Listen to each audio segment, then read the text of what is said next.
Vous oubliez pas le pouce bleu.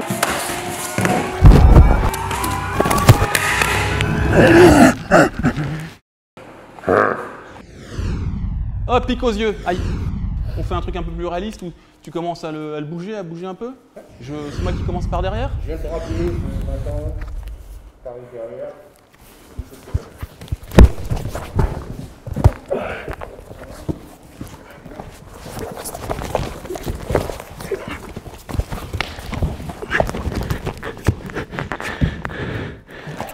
J'ai senti le parfum de... Ah oui? Je suis parti plaquage de rugby. C'est vraiment un truc tout basique. J'ai couru, j'ai bloqué ici, et puis je l'ai amené au sol. Avec l'inertie, il va tomber. Après, voilà, j'ai un gabarit qui me permet de faire ce genre de choses. On inverse les rôles? Ah oui.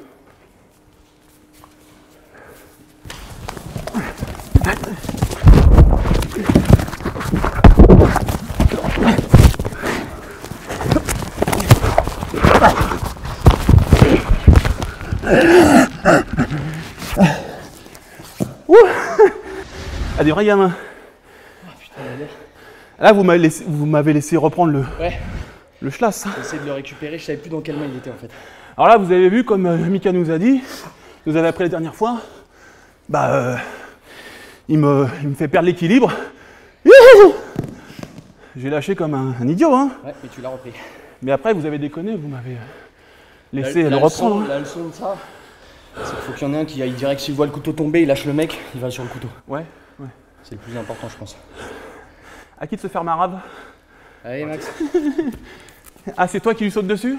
Go, vas-y.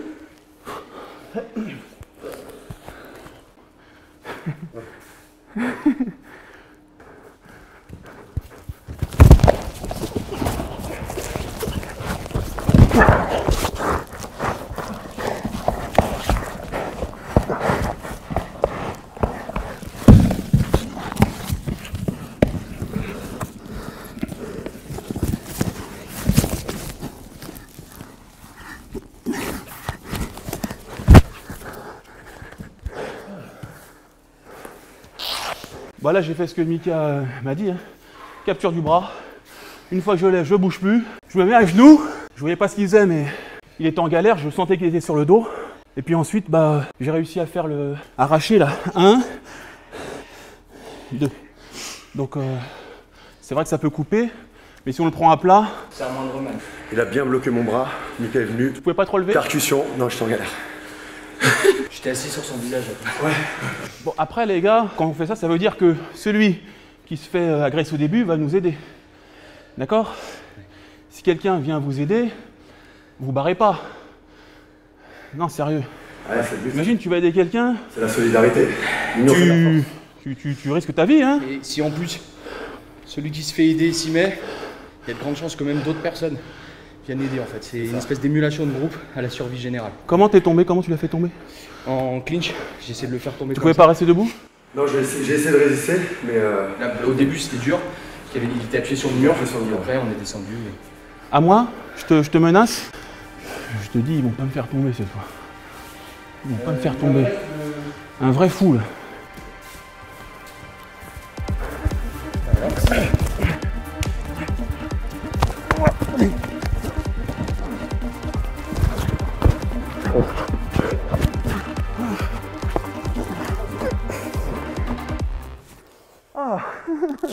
Là, on était un peu plus en mouvement. J'avais initié mon attaque. Et Maxime, il est venu. Au début, il a joué à chat, on aurait dit. Tu m'as loupé? non, ouais, comme il a bougé, Moi, j'ai pu me retourner. À mon avis, il faut rentrer plein pot. Et c'est moi qui ai hésité un peu plus sur l'entrée. Parce que du coup, il avançait et toi, tu pouvais pas le serrer. C'est ça. Peut-être aussi être à deux, ça peut être un avantage et ça peut aussi être un inconvénient. On peut aussi se gêner à vouloir absolument peut-être chercher tous les deux le couteau ou autre. Ouais. Donc c'est là aussi qu'il faut faire attention à son partenaire pour pas le taper lui dans le mouvement, dans la bagarre. Dis pas ça parce qu'après les gens ils vont se barrer. Ah non, il a dit que... Non, bien sûr. À deux, c'est mieux. Voilà. Deux personnes qui volontairement vont s'exposer, donc c'est des métiers de la sûreté, sécurité. Forcément, ce qu'ils peuvent faire, c'est s'entraîner à travailler ensemble. Exactement. Et ils se distribuent les rôles. Voilà. Ça peut être très intéressant même à faire en cours pour prendre l'habitude de distribuer des tâches. À l'improviste comme ça, on ne sait pas trop. Bien sur moi, bien sur l'autre, c'est compliqué et forcément le premier il dit qu'il va s'en prendre une. Donc c'est compliqué de prendre la décision de se dire allez je me jette. La preuve c'est que je l'ai fait moi-même. Et quand tu te jettes, tu fonces Foncer, pour le déséquilibrer et attraper le bras. C'est ça. Tiens, tu m'as mis 2 patates là. Ouais. Plaisir. On s'en fait encore une comme ça, moi je propose. Hein. Ouais. Et après on se fait un petit 1 contre 1 avec couteau. C'est ça. Ouais. Ah, bah tout à l'heure il me disait non, on va pas faire ça et tout. Boum! C'est qui commande, Michael? C'est Greg.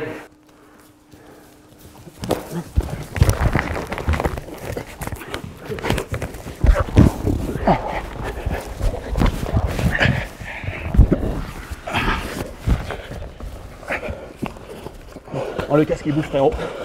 Le casque a bougé.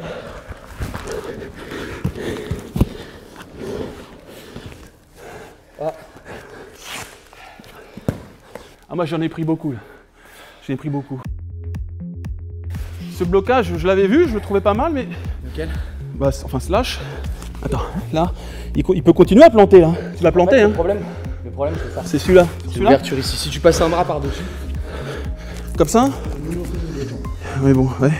La saisie avec les bras comme ça, non? Faut toujours une préhension du poignet? Ça dépend, je pense, de l'appui sur l'avant. C'est sûr que si t'es comme ça, avec l'épaule complètement Ouais, en avant, ça va être. Ouais. mais je te dis, le seul risque, Ouais, c'est ça. c'est l'ouverture par là. De toute façon, on l'a dit, il n'y a pas de science exacte là-dessus. D'accord. On le voit sur le jeu des mises en situation, à un moment donné.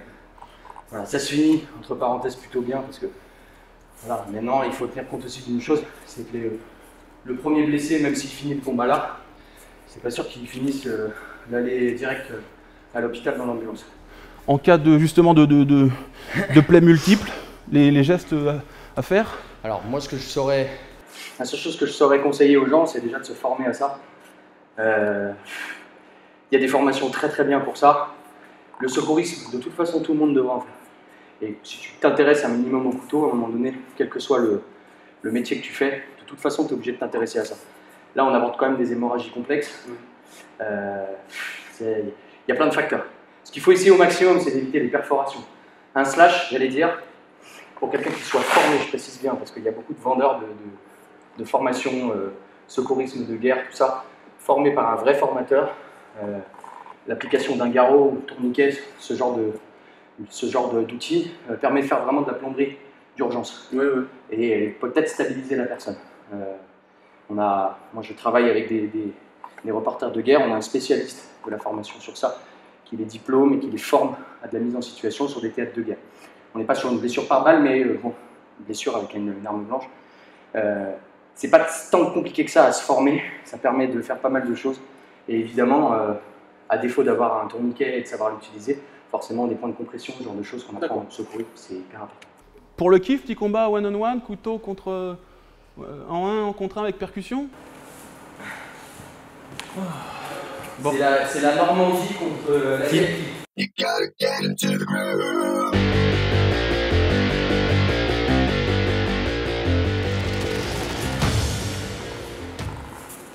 Donc tu peux allumer, hein, parce qu'on a les casques. Pas de problème. Tu peux frapper dans les parties. J'ai mis la coquille.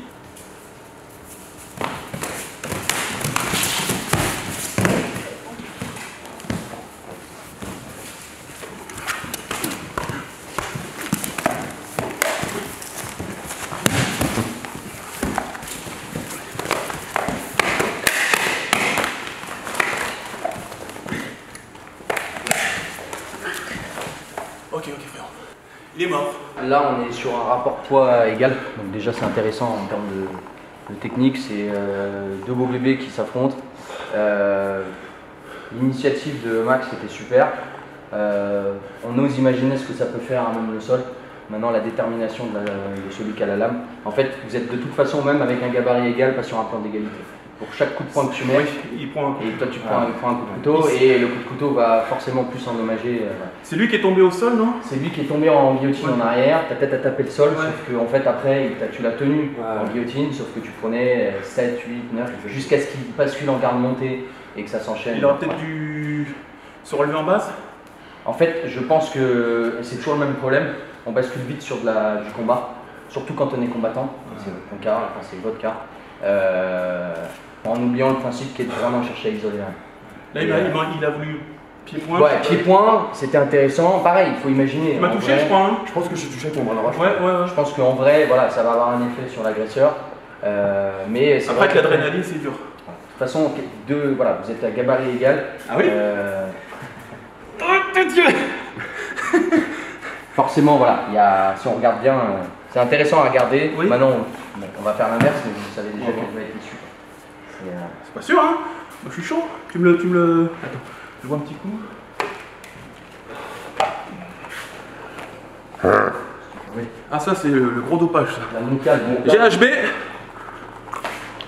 Rohypnol. Va là-bas, mon frérot, s'il te plaît. Donc là, je vais frapper dans les parties. Il est parti sur du pied-point, mais je vais essayer de frapper dans les parties. Et vu ses bras, je n'arriverai pas à l'isoler, je pense. Donc ce sera ou partie ou double leg. Et j'espère qu'il va lâcher le couteau lors de la frappe. Donc je vais l'embêter avec des frappes dans les parties et ensuite double leg.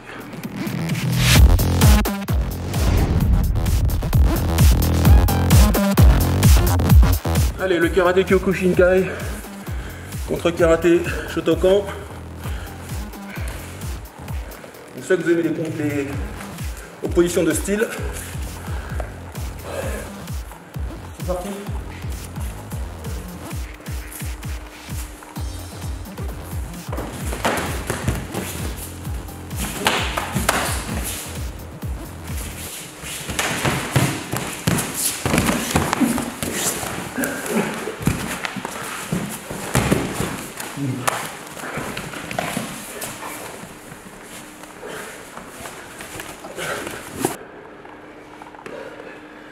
Ah bah, je suis bon pour l'hôpital. J'ai pris beaucoup de coups. Il n'a pas lâché son arme. Là j'ai fait vraiment... je peux pas assimiler ce que m'a appris Mika tout de suite. Face à quelqu'un comme ça, je me voyais pas lui saisir le bras pour faire un arm drag trop puissant. Par contre on a vu que quand on était plusieurs et qu'il y en a un qui met tout le poids sur un bras et que l'autre s'y met, là ça marche, là ça fonctionne. Là je le sentais pas du tout. Donc j'essaie de frapper dans les parties, c'est des choses qu'il n'a pas l'habitude de faire. Donc j'ai pas touché dans les parties. Première fois c'est presque passé, après il a protégé. Et puis bon, j'ai fait de la lutte, c'est pas magnifique, mais bon, à la fin j'étais quand même soustrait le couteau. Hein. Exactement. Tes impressions? Je pense qu'avec tous les coups de couteau que tu as pris, oui. c'était Ah, pas mal. Oui. Ah, je ne nie pas, hein. Je sais pas que j'ai gagné. Hein. Non, bien sûr, après, c'est vrai que voilà, moi je viens d'un travail pied-point et que le but c'est de s'ouvrir aux autres disciplines. Et voilà, Greg m'a pris en lutte. C'était à son avantage. Bah ouais. Super. Qu'est-ce que je voulais dire? On est bon là pour aujourd'hui? On est pas mal. C'était intéressant de voir le dernier échange là. Et ce qu'on disait la dernière fois sur l'approche pied-point. Du coup, il a eu une approche pied-point avec la lame. Et ouais. Donc plutôt que de rentrer, ce qui t'aurait probablement facilité la tâche, puisque du coup, tu en aurais pris un, mais tu aurais été déjà en fait dans ta distance. Là, c'est toi qui as dû faire le pont pour aller le chercher. Et forcément. D'accord, il restait à distance. Il restait à distance. Sans enfoncer quoi. Voilà. Il a boxé avec sa lame en fait. Et du coup, toi, tu as dû faire le pont pour aller chercher le double leg. Et tu étais obligé de toute façon, tu pouvais pas le maintenir. Je pouvais pas rentrer. Non, en boxe, il m'aurait. Tôt ou tard, tu avais le mur derrière, tu as reculé. À un moment donné, il fallait que tu rentres, tu l'as fait. Tu es allé au sol avec. Pareil, tu peux pas tout gérer. Et la lame, et les double leg, et le truc. Voilà. Après, voilà, comme on disait, on n'est pas sur un pied d'égalité dans ce genre de situation-là. Tu as une arme, il n'en a pas, et vice-versa tout à l'heure. Voilà, ça ouvre les yeux clairement sur ce qui est faisable ou pas. Qu'est-ce que je voulais dire? Où est-ce qu'on peut prendre des cours avec toi, Mika? Et ben dans la même salle que toi, Greg. Ouais. Au Maccabi Paris, 70 rue René Boulanger. Et puis mon cours est juste après le tien, donc je conseille aussi aux gens d'aller au MMA. Voilà, on a la même approche, on se connaît très bien, on a l'habitude de bosser ensemble. Même si aujourd'hui on s'est pris le bec tout à l'heure. Comme un vieux couple. Comme un vieux couple. Et toi Max, c'est quand ton championnat du monde? Alors moi je combats fin novembre, du 22 au 24 novembre à Tokyo. Oui. Pour le championnat du monde de toute catégorie qui a lieu une fois tous les 4 ans. Donc voilà, je suis en pleine La grande préparation. compète, le grand tournoi. Exactement, c'est The Tournoi. Ouais. Et vous pouvez me retrouver en Normandie, au Club McGym. J'ai ma salle à... Le Max Gym. Club McGym, exactement. Ah bah ça va, la grosse tête, bonjour. Exactement. Et donc voilà, vous pouvez me retrouver là-bas, sur Mondeville, toute la semaine. T'as un Instagram où on peut te suivre? Ouais, Instagram Maxime de Meutis ou Club McGym. Moi c'est Greg MMA, tout ça, on va vous mettre ça en dessous. Et puis ton Instagram aussi. Mika Illouz. Pas très compliqué. Merci beaucoup. Avec plaisir. Génial. Merci, c'est top. Merci beaucoup frérot, j'espère que je vais y arriver à refaire ça la prochaine fois. Et les internautes, vous n'oubliez pas le pouce bleu si ça vous a plu. Big up à mes 2 gars sûrs, comme ils disent. C'est ridicule. Et voilà, la petite cloche, vous l'actionnez pour être notifié. Comme ça, vous aurez toutes les nouvelles vidéos qui vont arriver. Il y a plein de monde qu'on va encore recevoir, des gens qui étaient allés au Canada. Il y aura Aton qu'on va recevoir. Il y aura David Pierre-Louis encore pour du jiu-jitsu brésilien. Et puis, je sais quoi, Carteron aussi pour aller le taquiner en boxe. N'oubliez pas d'acheter le dernier magazine, on va vous le mettre ici. Et Miracle de la science. Oh, mais c'est moi en couverture. Donc sur Instagram, vous prenez avec le magazine en photo et je vous partage, je sais pas comment on dit, je vous stories avec votre tête. Si vous avez le magazine, je vous stories sur mon Instagram. Ok les gars? Je vous aime, merci pour vos encouragements. Merci, à bientôt. Merci, merci.